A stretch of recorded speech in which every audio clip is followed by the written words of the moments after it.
que influenciaram de alguma forma as pessoas que estavam à sua volta. E eu queria falar nessa tarde maravilhosa, linda, ensolarada, sobre uma situação que nós vemos em comum em todas as partes da Bíblia, onde nós lemos sobre profetas, e nós acabamos de estudar todos os livros agora. Alguns leram todos os livros, outros não conseguiram, mas nós vemos que todos os profetas eles têm algo em comum, uma série de coisas em comum. Mas uma que me chama a atenção é o que? Os profetas, nós normalmente vemos que eles tiveram que se colocar em pé e falar contra alguma coisa que estava acontecendo, ou contra o próprio povo, que era o seu povo, né? Eles tinham que falar algo que vinha da parte de Deus. Todos os profetas que nós vemos dentro desse contexto, eles tinham que confrontar alguma coisa. Nós podemos entender que profeta, ele é aquele... Hoje nós temos, às vezes, uma má interpretação até daquilo que é profeta. Hoje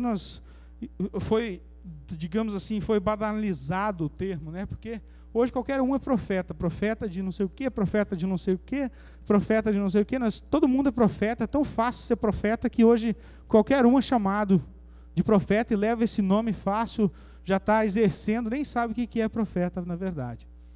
Mas o que nós vemos que hoje nós estamos vivendo numa igreja, não como falando da nossa igreja, mas nós estamos falando de um contexto de igreja em geral. Nós estamos vivendo um tempo onde se perdeu princípios. Isso todos nós sabemos. A gente pode fechar o olho e falar, não, isso não é verdade, mas nós sabemos que a igreja em si perdeu princípios. A igreja em si hoje, ela está, digamos assim, daria até para falar, ela está migrando, né, de uma situação para outra. Mas isso é perigoso, sabe? Que ela pode mudar e depois, ficar alguma coisa muito fora. Mas a igreja daquela época, que nós vemos lá quando Jesus veio até aqui, João Batista, que nós lemos até o texto, nós já vamos falar sobre ele, era a mesma igreja que tinha hoje. Ela tinha suas mudanças, até Paulo, nós vemos que ele fala contra várias... nós podemos falar assim, não migrou, mas que aquilo lá já foi uma mutação que gerou, né? A igreja estava ficando doente, ela estava formando braço onde não era para ter braço, ela estava formando coisas que não era para ter.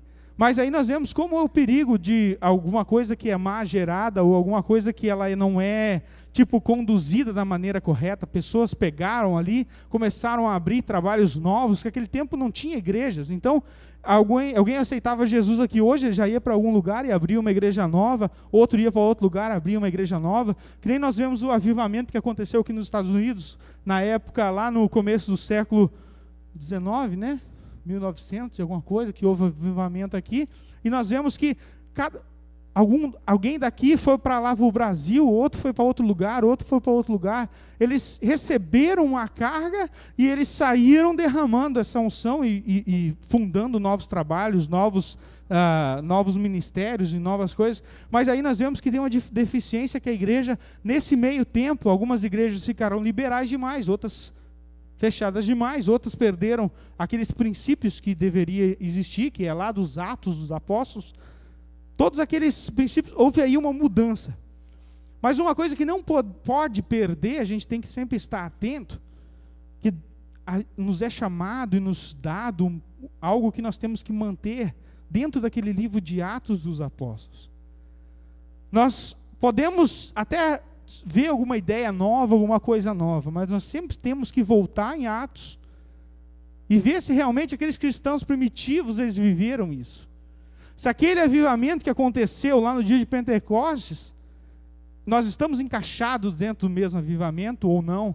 Pode acontecer coisa grande, eu acredito que a proporção do avivamento que vai acontecer, ou que está acontecendo, é muito maior do que aquele que aconteceu naquela época, mas nós temos que estar atentos que nós não podemos perder aquele foco que tem que ser os atos, os apóstolos, apostólico, não é?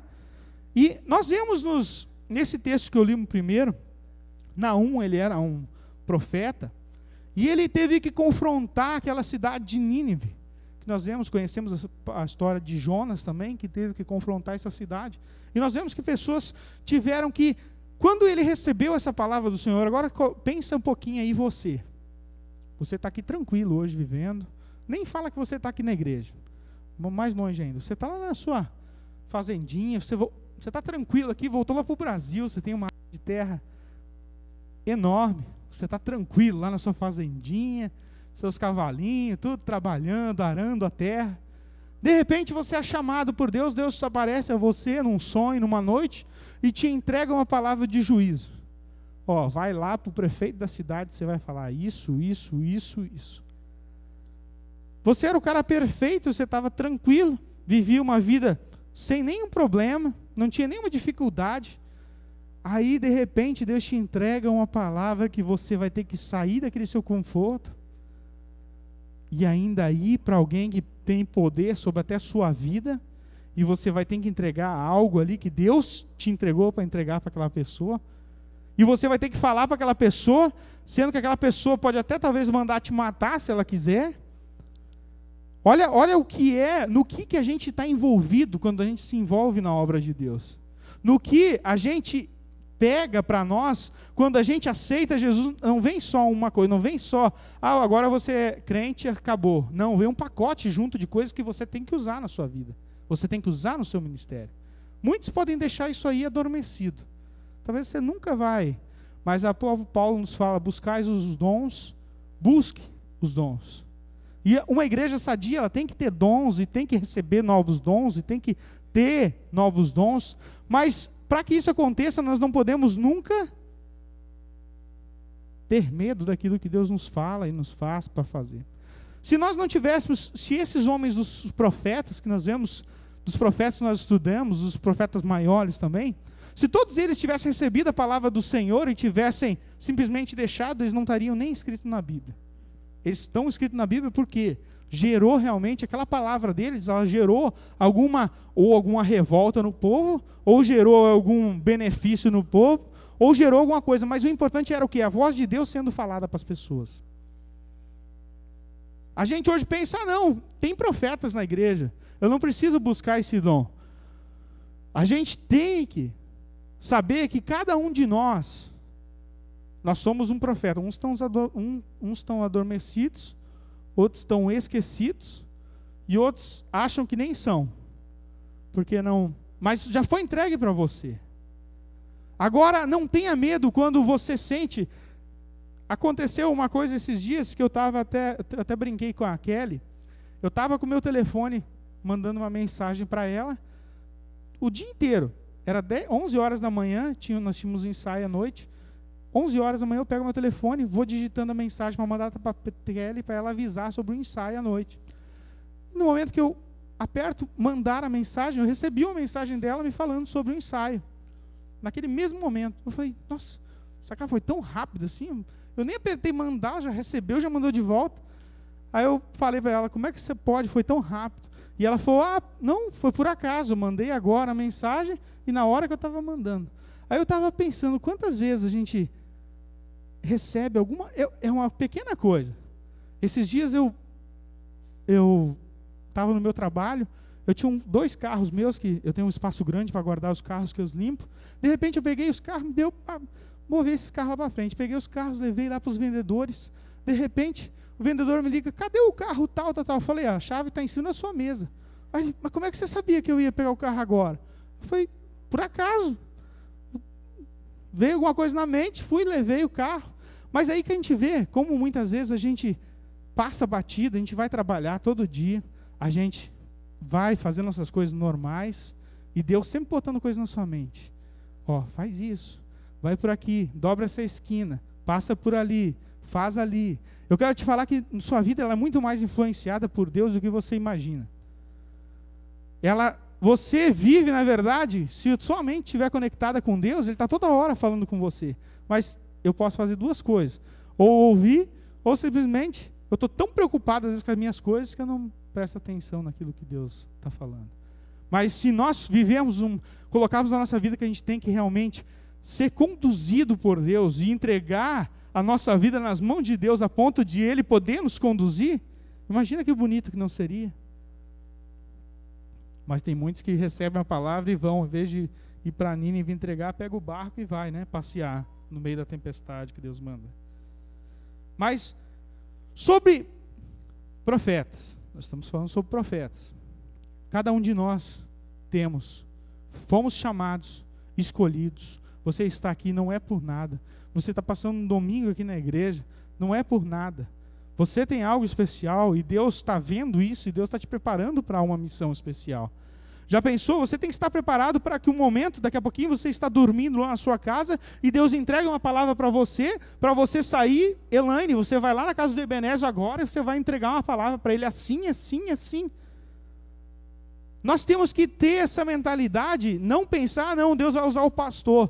Deus usa o pastor. Deus usa qualquer um, mas Deus usa você também. Talvez você está aqui, sai ali na porta, você sente falar alguma palavra para alguém, você tem que estar ciente que Deus pode estar falando para você falar aquela palavra para aquela pessoa. Nada é fruto, a sua imaginação, ela constrói coisas. A imaginação do homem, ela é demais. Ela constrói carros, constrói tecnologia, ela faz tudo. Mas agora você pensa que essa tecnologia toda que nós temos hoje aí, não tem nenhuma mãozinha de Deus nisso? Você acha que foi só o homem que criou? Quem criou o cérebro humano foi Deus. Quem dá as ideias para o homem é Deus. Não importa se o homem é crente ou não é crente. Não importa se ele conheceu Jesus ou não. Mas ele talvez está mais sensível às ideias que Deus coloca na mente dele do que muitas vezes pessoas que estão dentro das igrejas, vivendo um cristianismo que nós falamos, um cristianismo perfeito, mas as pessoas estão dentro e não estão ligadas. A gente pode vir passar um domingo na igreja, rever nossos amigos, comer um almoço delicioso, vir ouvir 3 palavras, ouvir outra palavra à noite, tomar um café delicioso, ouvir outra palavra à noite e ir embora. Segunda-feira começa tudo de novo. Mas nós temos que saber que tem algo por trás de tudo isso. Deus me chamou, Deus te chamou para algo especial. Todos esses profetas que nós vemos, eles foram chamados para um momento que, quando um povo ele estava passando por um momento, eles foram chamados naquele momento e Deus falou, vai e entrega tal palavra. Alguns tiveram que se opor a reis. O rei, imagina você hoje, é a mesma coisa que você hoje lá falar com o Obama. Não é nem fácil de chegar, como é que você vai chegar na presença do Obama? Você nem consegue chegar, se pensar bem, acho que ninguém nem consegue chegar lá, né? Mas essa era o peso de encontrar um rei naquela época. Quantos homens, Jeremias, outros homens, outros profetas que tiveram que se colocar diante de reis, de profetas, sacerdotes e falar, vocês estão errados, vocês estão desviados. João Batista, eu li o texto de João Batista, sabe o que era João Batista? João Batista ele era um profeta, todos sabemos a história dele, primo de Jesus, foi chamado para preparar o caminho do Senhor. Ele foi aquela primeira onda do avivamento, eu acho que aconteceu naqueles tempos de Jesus. Agora João Batista, pensa bem, Deus falou para ele, e ele viu que o rei tinha pegado como mulher dele, a mulher do seu irmão, do rei, a irmã do rei, pegou sua cunhada, casou com ela, e aquilo, João Batista chegou e falou, não, isso está errado. Agora, seria tão mais fácil se João Batista tivesse falado, não, está certo, ele é o rei, ele decide. A autoridade está com ele. Ele não tem por que se opor. Para que vai se opor? Vai pregar o evangelho para outro canto. Deixa quieto, deixa assim. Mas João Batista não, ele via que tinha algo errado. E ele chegou para o rei e falou, isso aí que você está fazendo está errado. Você não pode ser casado com a mulher do seu irmão. Você não pode casar com ela, porque isso está errado. Deus não dá autoridade para você fazer isso. Ele estava se opondo a algo que já estava acontecendo. O rei já tinha tomado a mulher do irmão dele como mulher. Mas ele sempre se opondo, até que um dia isso custou a sua cabeça. E todos nós sabemos a história, eu não preciso contar a história toda. Eu sei que todos aqui conhecem a história de João Batista. Agora, o que fez ele tomar uma posição dessa, de falar, não, eu vou denunciar isso que está errado? O que fez, o que motivou ele a fazer?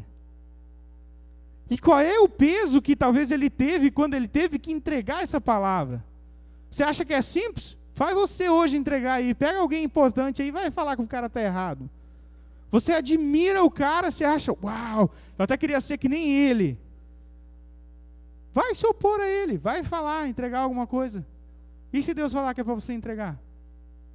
Você está preparado? Será que nós estamos preparados? O preço que vai ser pago, nós estamos preparados? É difícil, né? A gente começa a pensar assim, até desiste quase de ser crente. Porque hoje nós saímos na rua, vou começar melhor, a gente abre nossa página no Facebook, vê lá um homem vestido de mulher. Se bobear, a gente não pode nem falar. Não está gravando, não, né? A gente vê, anda na rua, vê tanta coisa errada. A gente não está vendo nem rei, a gente está vendo pessoas do nosso lado, e a gente não tem nem coragem de falar que Deus não fez daquela forma. Deus não criou daquela forma. Deus não fez daquele jeito. A gente está, muitas vezes, aí você pensa, não, está me confrontando. O evangelho ele é todo baseado em confronto, meu irmão. João Batista pregava arrependimento, falava, arrependei-vos. Ele estava falando, vocês são um bando de pecador, vão se arrepender se vocês quiserem entrar no reino dos céus. Não adianta a gente ficar passando a mão, a gente pode ficar passando a mão, ótimo, vai ser ótimo, vai criar um monte de gente, o ego lá em cima, uau, eu sou o máximo, eu sou um cara de sucesso. Tudo bem, mas se a gente não se opor a essas pequenas coisas que a gente vê e que acontece no nosso dia a dia, coisas erradas que nós vemos, pessoas talvez desviando alguma coisa, fazendo algo errado, e nós estamos sempre entrando em acordo. Quando nós entramos em acordo, é como nós temos aquela palavra, se não me engano foi Josué, né, que entrou em acordo com um povo que não era povo, que eles se vestiram de, eu não lembro o nome do rei, perdão, eles vestiram de panos de saco e pegaram os pães mofados, medianites, chegaram no rei e falaram, nossa, nós viemos de longe, vamos fazer uma aliança. E foi o rei, achou bonito, se compadeceu deles e fez uma aliança com um povo que na verdade era quase inimigo deles. Teve que entrar em batalha por causa da aliança que fez com aquele povo. Quantas vezes nós estamos achando, não é normal. Estamos fazendo alianças com esse tipo de pessoas e não falando que nós não temos, eu não estou me opondo, entenda o que eu estou falando, não estou falando que você não tem que convidar essas pessoas, Deus muda qualquer situação, Deus faz a diferença em qualquer vida, mas nós temos que estar atento para não começar a abraçar essas causas achando que é tudo normal e deixar normal. Deus transforma, Deus não deixa normal.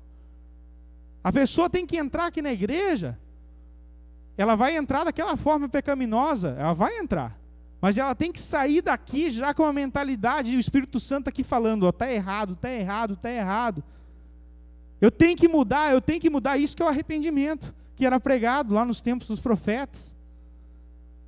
Só que a diferença muitas vezes é que aquele povo, eles se arrependiam daquilo que estavam fazendo errado. E hoje em dia, nós muitas vezes não estamos nem falando sobre arrependimento mais.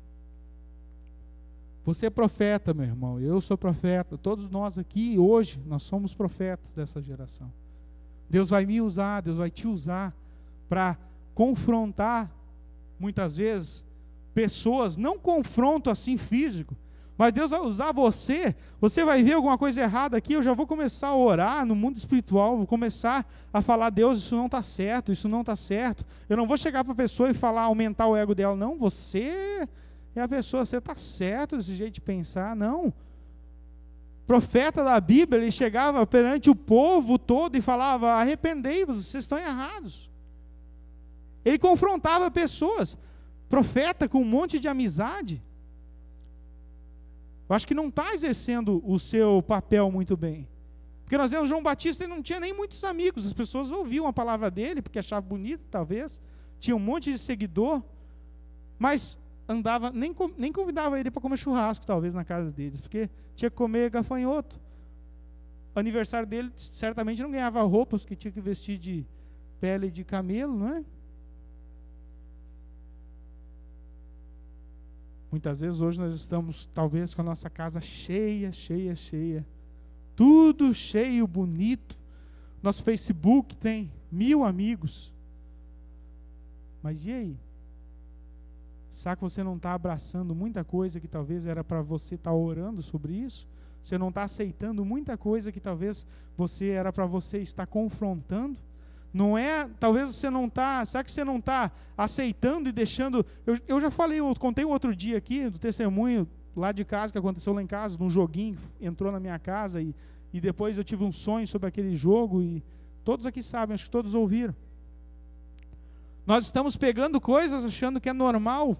Eu vi lá o desenho, eu pensei, não, isso aqui não tem nada a ver, gastei dinheiro com esse negócio, agora eu vou jogar fora. Deixa aqui, não dá nada. Agora, uma coisa eu deixo, não dá nada. 2 coisas, não dá nada. 3 coisas, não dá nada. Porque eu estou com a minha vida toda conciliada com o mal e achando, não.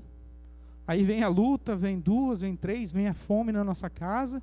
Nem nos tempos da palavra que vai ser ministrado na próxima sexta-feira, Davi começou a fome no seu reino, não sabia o que estava acontecendo. Foi consultar a Deus, foi descobrir que lá no passado tinha ficado algo sem ser resolvido. Enquanto que ele não resolveu aquele fato, a chuva não voltou a cair na terra. A terra não começou a dar fruto, porque estava travado, tinha algo travado lá atrás, numa coisa que nem era ele, era o rei anterior a ele que tinha cometido. Mas o juízo de Deus estava caindo sobre todo aquele povo, porque eles não tinham se arrependido daquilo que tinha feito. Quantas vezes nós estamos passando pela mesma coisa, pela mesma dificuldade, nós estamos passando por momentos na nossa vida que Deus talvez está pesando a mão, ou está fazendo algo conosco e nós não estamos entendendo. Mas eu queria te falar, você tem algo muito interessante dentro de você, que é o Espírito Santo. Se você pedir, Ele te mostra, e Ele deixa claro na sua mente o que você está fazendo errado. O que você está conciliando com o mal, que você acha que é normal, mas talvez para ele não é bom. Que o seu relacionamento com ele não é bom. E sabe o que acontece quando pessoas se opõem talvez a um mundo perdido? Você começa a chamar a glória de Deus para aquele lugar. Eu me lembro, eu estava lendo ontem à noite, estava até dando uma olhada novamente. Todos nós conhecemos o avivamento da Rua Azusa, que todos ouvem falar, que aconteceu. A Rua Azusa são pessoas que estavam em busca de algo que nem elas não conheciam.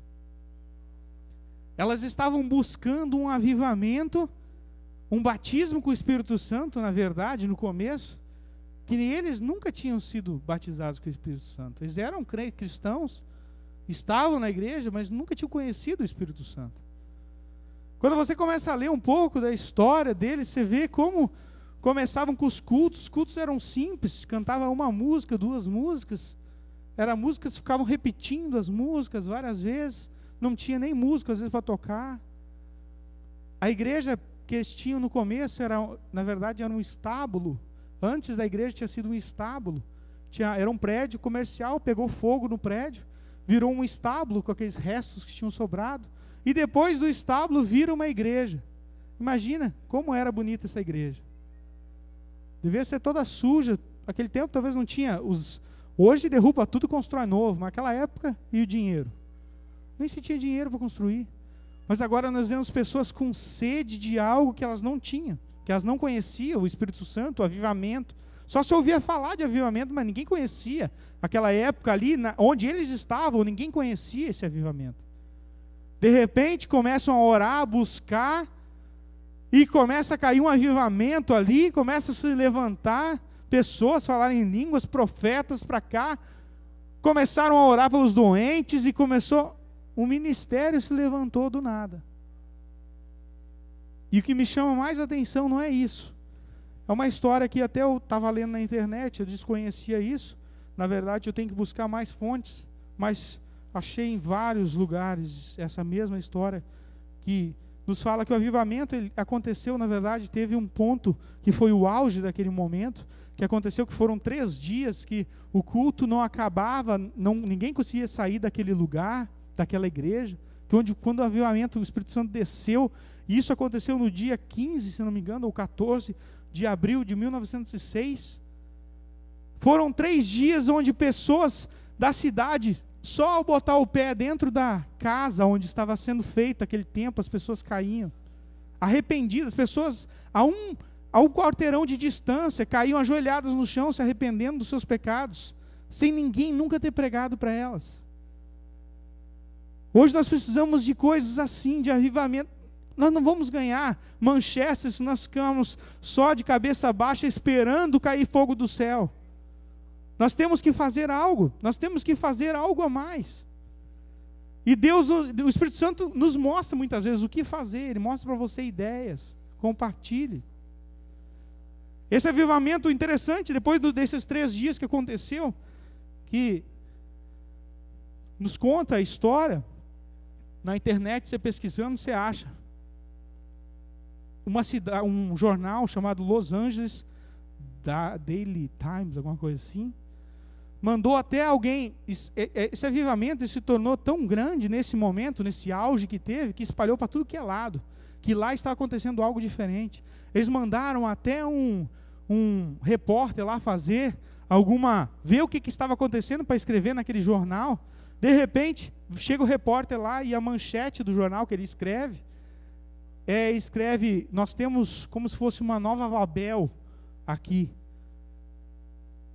Eu fui lá, olhei o repórter falando, tinha pessoas jogadas pelo chão e gritavam para tudo que é lado, e umas cantavam a mesma música repetidas vezes, tinha uns que tinham cânticos espirituais, mas ele estava banalizando aquilo que o Espírito Santo estava fazendo naquele momento, o repórter. E o mais interessante não é isso, porque na internet você acha um jornal onde está escrito, bem bonito, assim, bem grande assim, Babel está de volta, como se fosse assim, não nessas palavras, mas nesse sentido. E o que aconteceu, o mais engraçado é que nesse mesmo dia, isso foi em Los Angeles, e nós vemos ali naquele mesmo estado, nesse mesmo dia, quando o jornal foi lançado, dia 18 de abril de 1906, o jornal nem chegou quase em circulação, porque na história da Califórnia você encontra que nesse mesmo dia, 5h12 da manhã, aconteceu um dos maiores terremotos que se tem história naquele lugar. Coincidência? Não sei. Mas eu acredito que tem a mão de Deus aí. Um jornal que ia cair na mão de todo o povo, ia banalizar aquele acontecimento que o Espírito Santo estava fazendo. Nesse mesmo dia, 5h12, ninguém talvez tinha acordado para ler o jornal ainda. Acontece um terremoto que morreram. Aquele tempo começou um incêndio e as casas que não caíram, até ia colocar as fotos, mas eu acho que não vai dar, né, Flávio? Olha lá, como é que ficou a cidade. E o mais engraçado, foi o mesmo dia que o jornal foi lançado, falando mal daquele avivamento. Eu estou falando do mesmo estado, ok? Do mesmo estado que aconteceu. Não foi na mesma cidade, mas o centro foi em outra cidade. Olha lá como é que ficaram as casas. Eu quero te falar assim, ó, Deus te chamou com uma missão, não fica com medo de falar, de expor aquilo que você tem, porque aquilo, atrás de todo aquele avivamento, estava mais do que estava a mão de Deus. Eu mandei até um e-mail para aquele jornal, para o Daily Times, agora, umas 3 semanas atrás, só que eles falam que eles não têm a cópia original do jornal, que eu queria receber e ver se realmente a autenticidade disso, mas eles falam que eles não têm e teria que ir lá no jornal, ver nos arquivos, não sei o quê. Impossível de, nós conseguimos. Mas é algo que nós temos fontes dizendo que realmente aconteceu. O terremoto aconteceu com certeza, e o jornal nós vemos até a foto na internet. Então, nós vemos que tem algo por Deus. Deus está por trás de tudo o que está acontecendo. Se Deus mandou, talvez, um avivamento para a nossa igreja em Boston, alguns anos atrás, e pessoas se levantaram contra, você pode ter certeza. A mão de Deus já pesou sobre essas pessoas que se levantaram contra. Se o apóstolo Uriel realmente está na visão que Deus deu, aquilo que ele detalha, Deus falou com ele, tudo aquilo que ele está falando e vai acontecer. Tudo aquilo que nós aqui estamos vivendo, estamos acompanhando, vai acontecer. Porque igual aquele tempo que nós tínhamos antigamente, ainda existem profetas hoje. Ele vai falar, vai chover, não vai nevar, não vai nevar. Mas hoje alguém fala que não vai nevar, a gente já está a gente não está nem acreditando, na verdade. É verdade ou não é? Está faltando o que em nós? Eu acho que está faltando um pouco da terra tremer daquele jeito ali, né? Aí todo mundo fica crente. Brincadeira. Mas a gente precisa realmente, nós sabemos que Deus pode mandar profetas falando que nós estamos errados, nós temos que nos arrepender. Deus talvez não vai nem mandar lá para fora, vai mandar alguém aqui para dentro da nossa igreja, dar de dedo na nossa cara e falar que a gente tem que mudar. Será que é isso que a gente precisa? A gente precisa, na verdade, se arrepender de tudo aquilo que a gente comete, todos aqueles erros que nós cometemos, todos aqueles erros que nós achamos que ainda não está tudo normal. Nós temos que nos arrepender e voltar realmente a ter sede de um genuíno avivamento. Ter sede. A gente não precisa nem pregar lá fora se acontecer isso que aconteceu naquela rua Azusa, meu irmão. A 1 quarteirão de distância, a pessoa caindo de joelho, arrependidas. A gente só precisa dos diáconos aqui fora da igreja recolhendo as pessoas. Você sentiu isso aí por causa dessa igreja aqui, vem cá. Só isso. A gente não precisa botar na mídia, não precisa botar culto online, não precisa botar nada. As pessoas vão querer vir tudo aqui receber. Só que a gente precisa mudar um pouco a nossa mentalidade e realmente pensar, eu fui escolhido, eu fui chamado, eu tenho uma missão, eu sou um profeta e eu vou pregar para essa geração. Quando você colocar na sua mente isso, Deus vai começar a te entregar mais e mais e mais e mais palavras e que você vai acabar influenciando essa cidade, este país inteiro e o mundo todo. Nós vemos história de pessoas que revolucionaram o mundo. A única coisa que normalmente eles tiveram que fazer, que tiveram que tomar tempo para eles, foi a oração, tempo de oração, jejum, busca. E isso muitas vezes nós não estamos mais dispostos a fazer, porque não é muito bom, né? É mais difícil. Mas no avivamento, toda a base do avivamento está baseada numa vida de consagração, uma vida de busca incessante. E nós precisamos cada dia mais ter sede disso. Amém? Todos receberam a mensagem? Eita glória! Vamos pôr em pé, só fazer mais uma oração. E nós já vamos ter mais um intervalo. E logo na sequência vamos estar ouvindo o próximo preletor. Senhor meu Deus, muito obrigado, Pai, por esse dia. Muito obrigado por esse momento em especial, essa palavra. Que Tu possas, Pai, estar falando no coração de cada um. Que tenha sido como uma semente plantada. Todos possam ter recebido essa mensagem como uma semente que vai realmente querer brotar e vai fazer incomodar essas pessoas que estão aqui, Pai, para que elas precisam mudar e precisam entender o Teu chamado. Em nome de Jesus eu te peço, ministra, Pai, no coração de cada um agora, Senhor. Em nome de Jesus, nós não aceitamos uma igreja parada, estagnada, uma igreja que não sai do lugar. Mas nós cremos, Pai, que Tu podes revolucionar essa cidade através da nossa igreja. Através de nós, através da nossa vida, do nosso testemunho, Pai. Em nome de Jesus, fica conosco.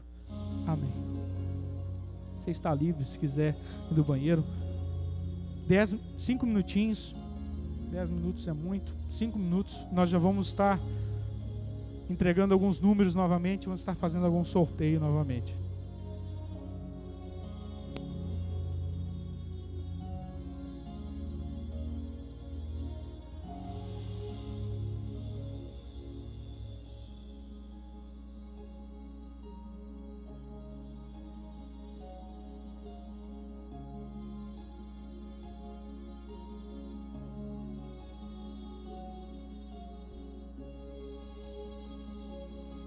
Ei, glória a Deus. Oi.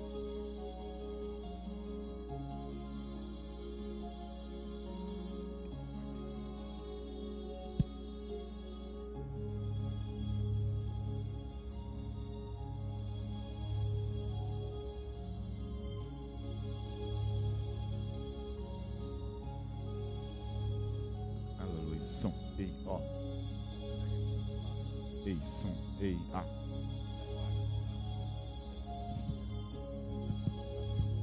Aleluia. Ei. Glória a Deus. Ei, som. Oi.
Alô, cada um em seu ponto.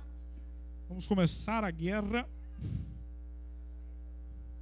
Vamos todos voltar. Não vou sortear agora, só embaralhando aqui. Difícil esse negócio.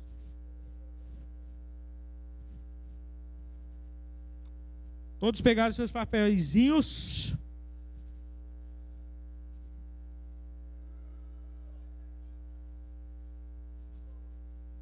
Se você já ganhou uma vez, você pode ganhar de novo. Olha aí, ó.